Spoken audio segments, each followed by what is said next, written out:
In this conversation leading up to the release for The Legend of Zelda Tears of the Kingdom, many were saying that this game might feel too samey, or that it looks like just an overpriced DLC, and that basically it would be suffering from what many refer to as sequelitis.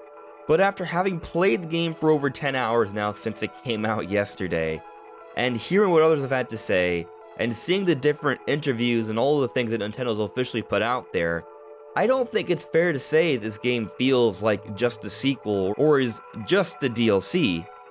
In fact, not only do I think this game functions as a fresh new experience, but is actually enhanced because they decided to make it a sequel.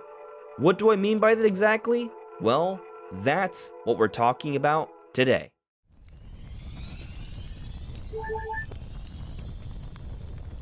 Hey, listen!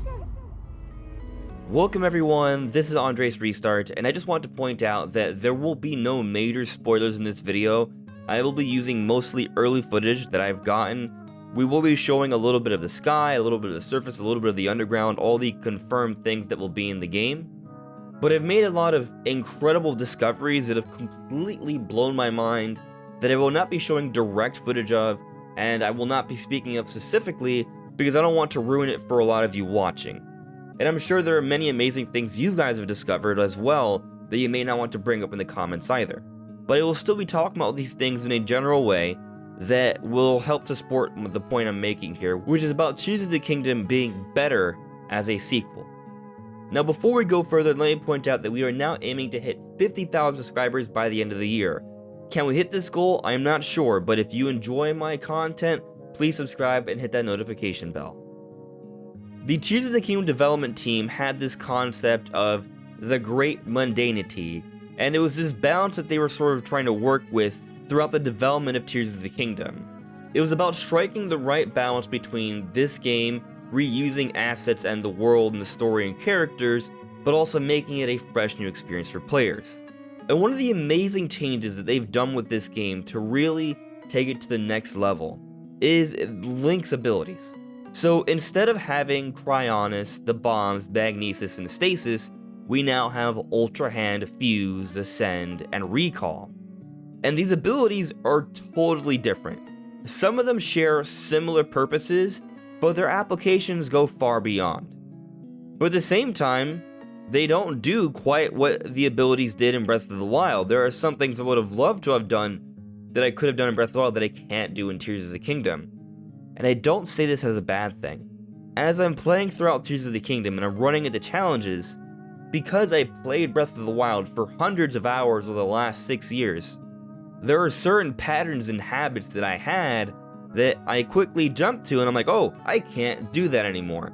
For example, something I love to do in Breath of the Wild is that whenever I was getting chased by enemies or a flock of geese, I would just drop a bomb. And it would trail behind me, and then I would blast it after a few seconds, and it would keep the enemies off my back. That is no longer an option in Tears of the Kingdom. Another example, Revali's Gale, this ability that allows us to go vertically upwards with a gust of wind. We don't have that option anymore either. We do have something similar in Ascend, where if we see a platform above us, we can ascend through it, and that allows us to gain some verticality more quickly, but it's done in a different way. And what's interesting about this is that when you really think about it, it forces us to start exploring and looking at the game in a different sense as well. So they've added a whole bunch of cave systems on the surface of Breath of the Wild. And because of this, there may be times we still opt to climb, but there are other times where we're like, oh, how can we best get to the top of that mountain? And then we look around and we might find a well, or a hole, or a cave, and we get in there, we find a ceiling, we use Ascend to go through that ceiling to get to the top of the hill or the mountain. So part of what's been so special about this experience is that it's forcing me to rethink my thought process when it comes to exploring open-air Zelda. Breath of the Wild was my first impression of open-air Zelda, but Tears of the Kingdom is forcing me to start looking at things from a completely different perspective, even though it's in the same world. Which brings me to my point. Because it's in the same world, because there is this familiarity, a lot of the tricks and ideas I had from Breath of the Wild, I at first glance think, oh, let me do this, but I'm now coming to realize I need to come up with totally different solutions, and that experience has been exhilarating. So the point I'm making here is that while it may indeed make sense to think, man, if you've never played Breath of the Wild and you jump straight into Tears of the Kingdom, the experience that you'll have will be this incredible, massive world that was built over the span of 10 years. What I'm trying to argue is that if you've played Breath of the Wild, even recently like myself, this sense of wonder and discovery is arguably better because it's a sequel. And not just because of the ability storing my expectations for a loop, it goes well beyond that. This game is forcing us to look at the world of Hyrule from Breath of the Wild in a completely different way. It's actually quite different. You have the sky, you have the underground, and those are two totally new, vast areas that are intertwined with the surface that is filled with so many different changes. And as we discussed, because of the abilities, it forces you to look at things differently, but also because of the gameplay linking the underground experience to the sky and the surface, this gameplay loop is forcing us to look at the world at many different perspectives, and it looks so different. Looking at Hyrule from the very top of the skies, it's a totally new experience. But also because we're so high up, we get to see more of the world this time around. And when there is this sense of familiarity, there are certain points in the world where you recognize it, but you also can see it's been changed, and you're wondering, what's going on there? So at least for me, I find myself even more compelled to check it out. But as I continue to explore this world, I'm just constantly surprised at how much is going on here. Seeing areas that we explored beforehand in Breath of the Wild, for example, Lake Hylia, and then finding the new things they've added to that area is quite a treat. I'm not going to say what it is, but what I found in that area threw me for a real loop, and I mean that in the best ways. But going beyond even the new perspectives this game offers, it's also the characters and the story of this game. This game is clearly taking place just a few years into the future. I'm not sure how much at this point, maybe 2 to 3, maybe 4 or 5, something in that territory.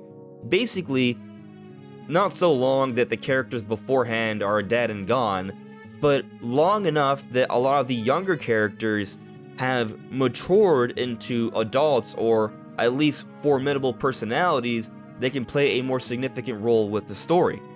And not even necessarily just for the young characters, but just seeing how everyone has changed and developed. Seeing new town areas, seeing reconstruction, seeing how people are taking on these new roles that is active throughout the world. It's fun to see because you're learning more about these characters and there's an advancing story here. But it's going even beyond that. I loved Breath of the Wild, and I don't want to say that Breath of the Wild has no future in being replayed, but the more and more I play Tears of the Kingdom, the more and more Breath of the Wild starts to look like just a proof of concept.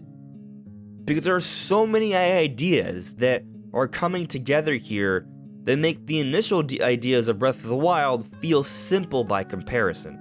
And let me point out, just a few days ago, I came to the decision in my recent replay through Master Mode of Breath of the Wild that Breath of the Wild is my favorite game of all time.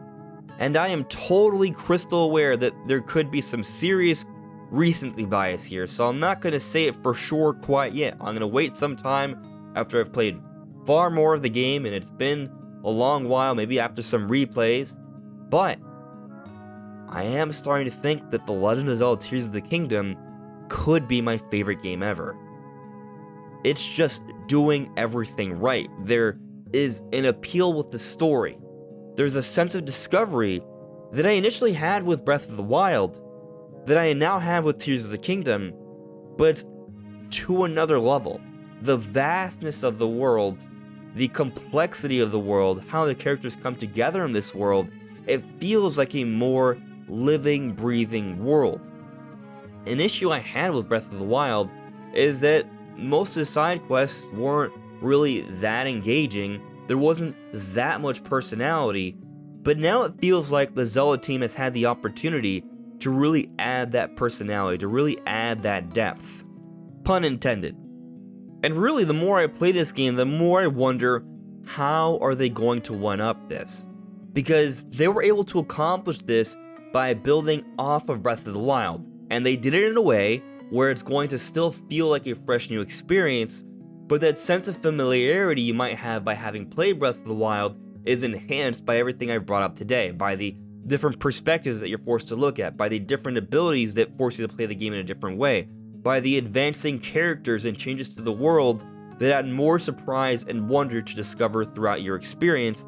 All these things make it a wonderful playthrough, but the game is just so dense with content, with all these different characters and side quests and 3 different tiers of exploration that are also well interwoven. How can they make a game in a shorter time span that measures up to this? This game feels like it's been in the making for a long time, and Breath of the Wild was just a stopgap. Tears of the Kingdom really takes the open-air concept to a whole other level. Where Nintendo goes from here, that's hard to say, but we'll focus on that a little bit later once we've enjoyed more of Tears of the Kingdom, because I'm still just scratching the surface. Also, pun intended. But that's all for now, everyone. Thank you so much for listening and watching. Let me know what you guys think in the comments below. This is Andres Restart, and I'll see you all really soon. Take care. Bye.